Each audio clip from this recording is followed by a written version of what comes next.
Hello, everybody. It is week 8 of the semester, halfway point. Can you believe it? We are halfway through. That means we are deep into our heavy study. We've got lots of assignments coming up due. I know that's kind of a bummer, but hey, you don't have a midterm, so you're welcome. I got stung by a bee yesterday, so please excuse this giant red thing on my throat that looks gnarly. It itches like mad. Stupid fucking bee. I'm a vegan. Don't bite me. Anyways, this week we're going to be talking about loss, grief, and trauma. This is the precursor to talking about sort of the bigger stuff about generational trauma, about complex trauma, about sort of childhood trauma and how that affects us on our lifespan. So first, let's talk about loss, grief, and trauma. These are all things that we experience throughout our lives. It's a normal course of life when we experience these sort of things. Loss is an event, a thing that happens. Losing a person, losing a thing, losing an idea, losing a lot of different sort of things is the event that happens. Grief is the feeling. How do we feel about sort of the loss? How does that going? How do we sort of go through that sort of process? Bereavement is the time of period that we're going through these losses. So sometimes bereavement periods are short, sometimes they're long. A lot of it depends on contextual factors, which we'll talk about more in this lecture. And then trauma is something that happens as we accept sort of the grief and the loss that has happened. How do we push this into our life, and how do we make sense of it? How do we become part of it and move on through our lives? So when we think about loss, things that we experience sense of loss over, obviously the first one that comes to most people's mind is death. It could be the death of a loved one. It could be a death of a family member. It could be a death of a pet. All these different kinds of deaths will cause us to have some sort of grief. Now, a lot of the ways, again, that we experience this grief will depend on some contextual factors, which we'll get to. But other things that cause us loss could be a breakup, right? So breaking up with a partner or a husband or a wife or some other significant sort of partner.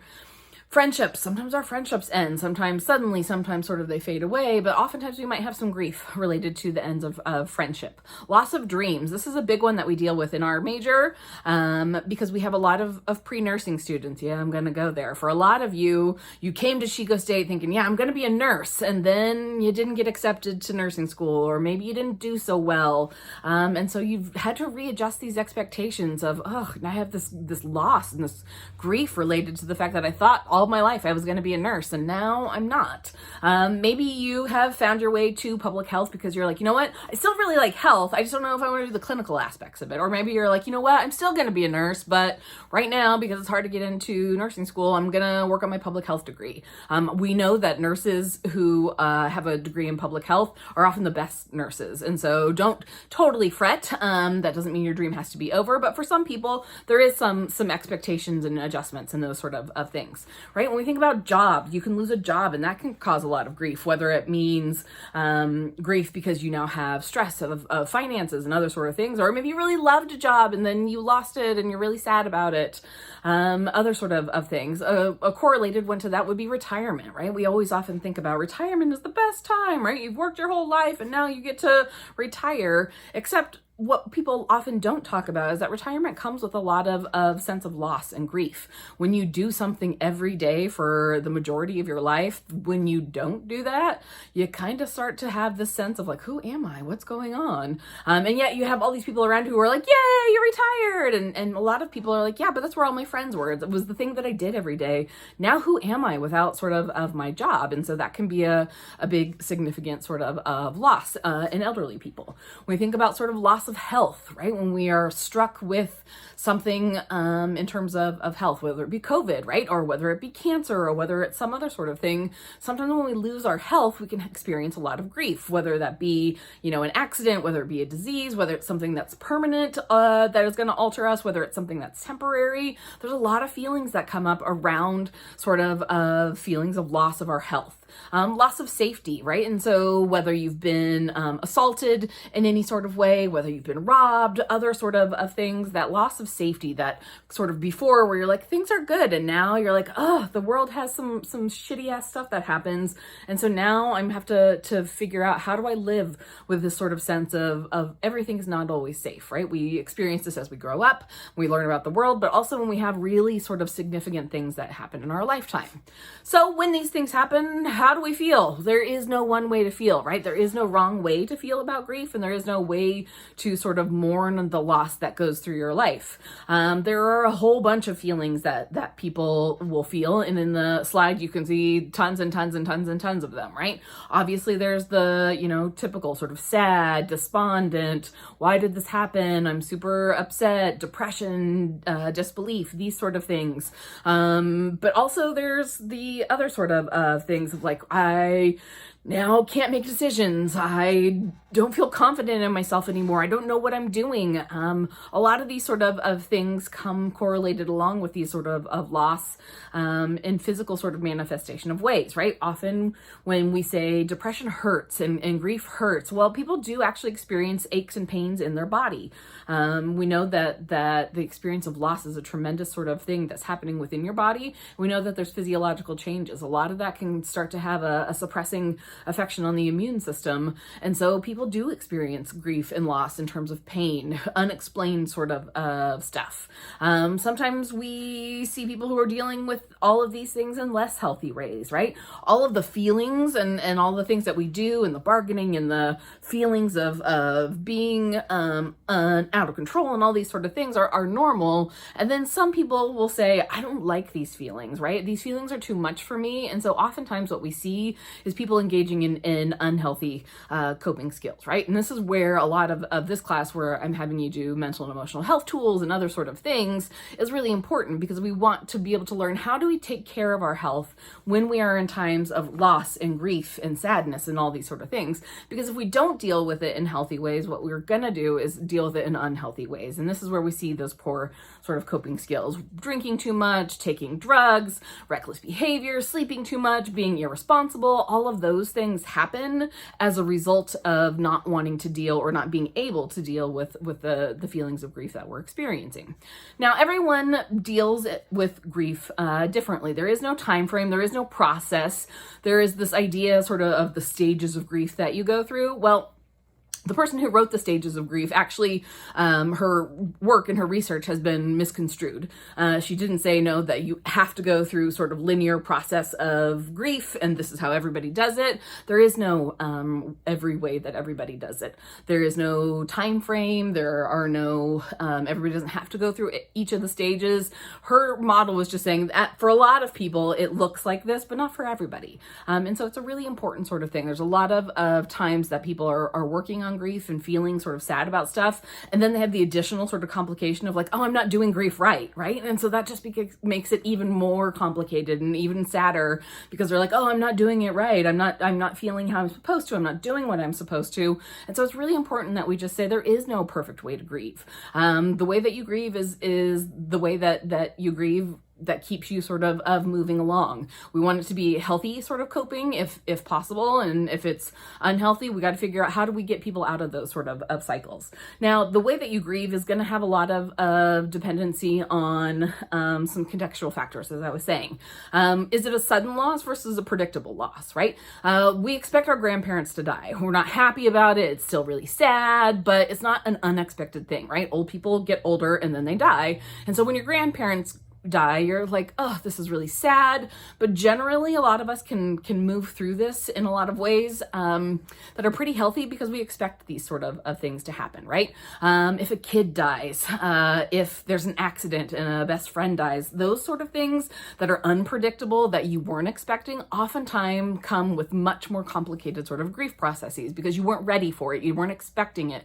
It's something that came out of the blue and surprised you, wasn't something that was supposed to happen. And so for a lot of people, that can complicate sort of the grief process. Now, closeness to the loss, it could be something, versus like your best friend dying or losing sort of a job. Those are things that are really close to us versus, like, oh, my cousin's best friend died. That's still sad, and we might still have some grief around that, especially if we're really close to our cousin, but it's not as close to us. And then some of it is around proximity and how that can complicate things. When I was in my 20s, I was in Africa. I was in the middle of nowhere, and my cousin died. And I was halfway around the world. I couldn't come home because of the stuff that I was doing. And for me to be that far away from the rest of my family, that sort of physical distance really complicated sort of my grief process because I wasn't there to share in the process with the rest of my family.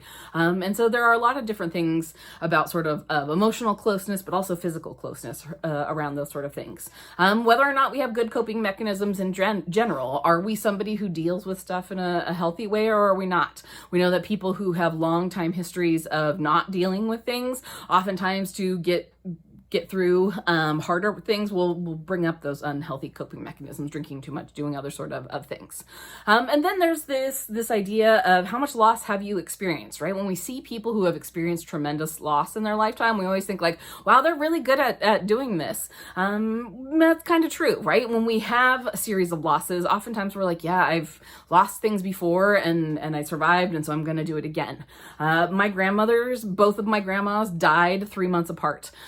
The first grandma, when she died, I had a really tough time. When my second grandma died, it wasn't that I loved her less or that it was any less sad. It was just like, yeah, I just lost my other grandma 3 months ago. And so the sort of experience and the pattern there of like, oh, I know what it means to lose my grandmother. And so I've kind of already done this. And so I know how to expect sort of the sadness to come. And so we do get better with loss and grief as it comes. But that doesn't necessarily mean it's not going to be hard and it's not going to have any of these other sort of things. For the most part, avoiding grief completely rarely turns out well. We always think like, well, I'll just ignore it, or I'll just drink for a while and I won't think about it. What I like to think of when I think about grief is I think about grief as these little boxes of things, very heavy, deep sort of things. Some people want to rush through the grief process and they're like, oh, here's this box of yucky, icky feelings, things. Let's just box it up and we'll put it on a shelf behind us, right? Okay, well, that works fine for a little while, right? But the more that you put these giant, heavy boxes of grief on this shelf behind you, you can imagine this giant shelf of grief. And at some point, that shelf, if you've not dealt with it, is going to come crashing down on you. And so one thing that we should work on in terms of thinking about grief is how do we touch grief in healthy sort of ways, right? We can take that box and when we're done and saying like, right now, I don't have the capacity or the time to deal with this, and we put it back on the shelf, but we don't leave it there. We bring it back and we say like, let me let out a little bit of grief, a little bit at a time, because that lightens the load that we're carrying there. I'm telling you from experience, from sort of not only my academic studies, but just from personal sort of life, if you let that grief continue to build up, it's going to come crashing down on you at a time that is most inopportune, right? We always think like, oh, I don't have time to deal with this right now. Oh, I don't have time to kind of work through this. Yeah, well, grief at some point is going to come crashing down on you. And so it's better to deal with it when you feel like you're strong enough and able to. And again, it doesn't have to be all consuming. We can touch grief and say like, I'm going to think about these sort of things. I'm going to work through these sort of things. And then I am going to put it back there and try to move on with my life. But at some point you do need to deal with grief. If you just totally avoid it, at some point it's going to come crashing down on you. Okay. Now, when we think about grief, there's different actually types of grief, right? Most grief is a very sort of normal response. This is usually something that lasts up to 2 months, depending on sort of what the loss and the sadness is. In the acute sort of period, in the very aftermath of whatever the loss was, we have lots of intense feelings and they kind of lessen over time in terms of the intensity. There might still always be there, but they also might be, not something that you think about every day. Right? Then there's a type of grief called complicated grief. This is when grief lasts over 2 months. This is oftentimes where people start to have an impact on their activities of daily living, where things start to become much more complicated and people can't move through the grief. Sometimes this happens for obvious reasons, maybe a parent losing a child, or sometimes we have no idea why it happens, but it can co-occur with other sort of mental illnesses, such as depression or anxiety. And you might need to seek help and do these sort of things. The final kind of grief is traumatic grief, and that is what happens when people are experiencing major traumas, things that have become a life-altering part of their life, and people generally can't just move on and cope with these things very well. We're going to talk a lot about trauma. We're going to talk a little bit about it today and then a lot about it next week in terms of talking about what happens with trauma, how does it change us as human beings, and how do we work through this. This week there is a good video on death and talking about death. We in the United States in general, but a lot of different places are not good at talking about death. It's something that we're like, if we don't talk about it, it's not going to happen, except for it does, right? We can't avoid death. And so it's really important to talk about death, get comfortable sort of with the idea, at least enough so that you can make some sort of significant conversations and things happen within your family. And so there's a great TED Talk this week that I want you to watch around talking about death and how do we have a good death, which sounds maybe a little bit impossible, but I promise you it's something that is worthwhile to start to think about. Then sort of starting into this next part of trauma, right? Sometimes a loss, a event is so significant that it actually alters who we are, and we can kind of signify it in this sort of space and time of like, here's what the thing was, and there's sort of before the trauma and after the trauma. Trauma is an emotional response that is totally normal and natural to something that is abnormal and unnatural to our lives. So whether it be an attack or whether it be some sort of really awful thing that happens to us, that is so big that the grief is overwhelming, that it really starts to have an impact on our lives, that is when we would classify it as trauma, right? And trauma is a totally normal response to human suffering.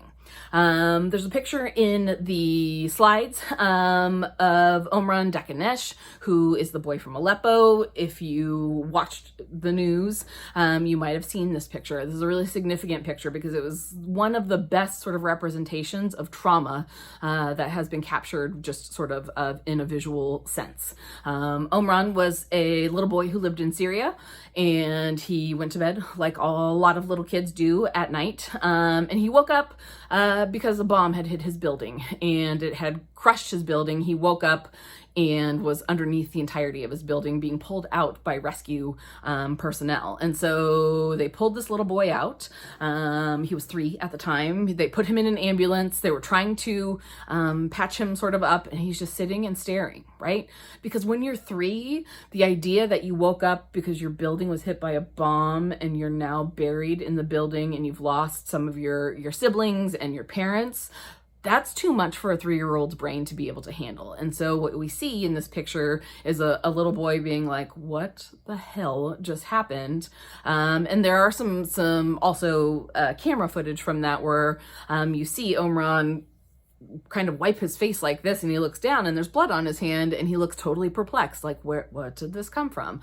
Well, we know that what our brain does when we are faced with a really traumatic incident is sometimes it shuts sort of normal reactions down, because it's like, yeah, this is not a survivable thing because it's so unnatural, and so let's shut down some of these sort of things. And so oftentimes people don't feel pain, or they have this sort of superhuman strength in a traumatic event, and that's our way of our brain sort of responding to these sort of things.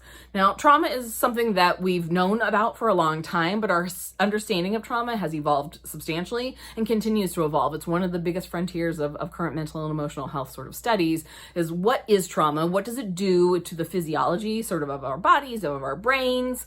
It used to be that we just thought of trauma as an episodic sort of thing, like a thing happened and then that was traumatic, right? But now we know that there are lots of different kinds of trauma, historical trauma, environmental trauma, all these different kinds of trauma, and how do they have an effect on our body.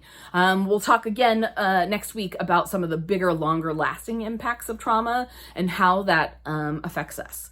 But when we're thinking about sort of episodic trauma, the thing that happens, oftentimes when we think about trauma, we think of an acute episodic sort of event, right? Something happens, an accident, a fire, some sort of a thing. There's also a subtype that is focused on war and terrorism and on political violence. Oftentimes we see this in more developing countries or places that are war torn.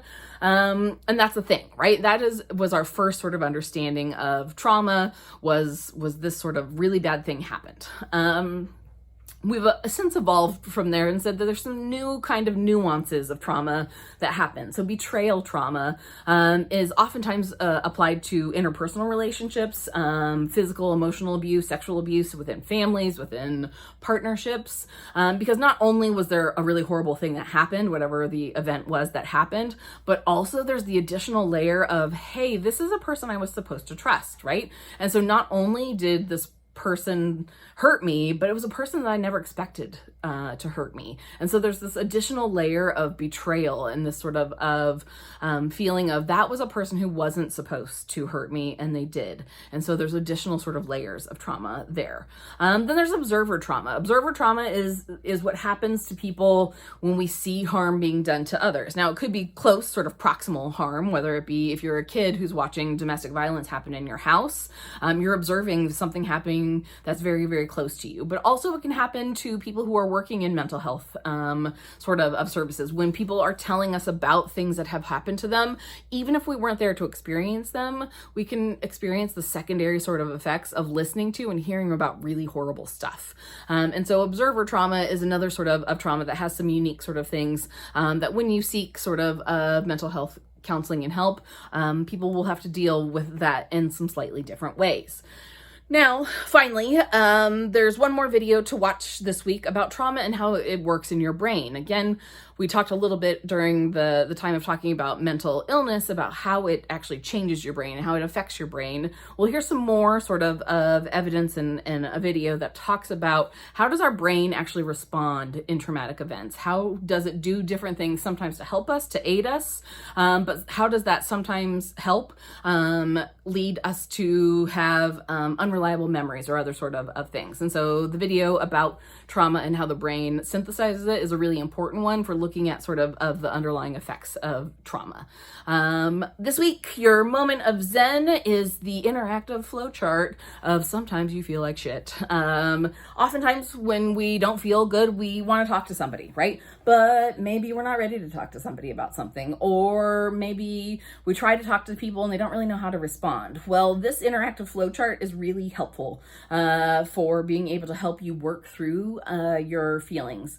It can take anywhere from 20 minutes to an hour, depending on how much you have to do, but it's a really great sort of place to start in terms of talking about like, hey, I'm not feeling good, and so what do I need to do to feel better? And it takes you through lots of steps of physical, mental and emotional, spatial, these other sort of things. And so it's a really great one. It would be a great one for a mental and emotional health tool, is to do the interactive flowchart. Okay. This week, we have several things due. Your RAP Draft 1 is due on Friday.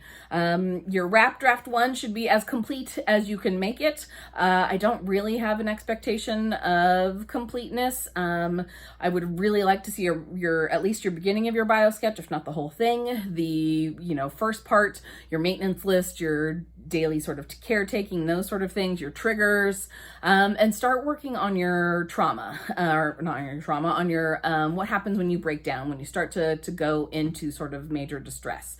The more that you have done now, the more that I can grade and give feedback on, which means the less you have to do when this wrap is finally due. So work on that, get as much as you can done, turn that in by Friday, whatever that you have, that's what you turn in, okay? You also have your class activity for this week, which is a reflective journal. And then we have mental and emotional health support tool number 2 is coming up, due on the later in the month, in 2 weeks. And I'm gonna finish the grading of the support tools, the first one, so that you know that you were on the right track with whatever you did there. I will talk to you later. Take good care of yourself. Midterm means things are gonna get hairier and scarier. And so self-care becomes really, really important. So keep doing it. Bye.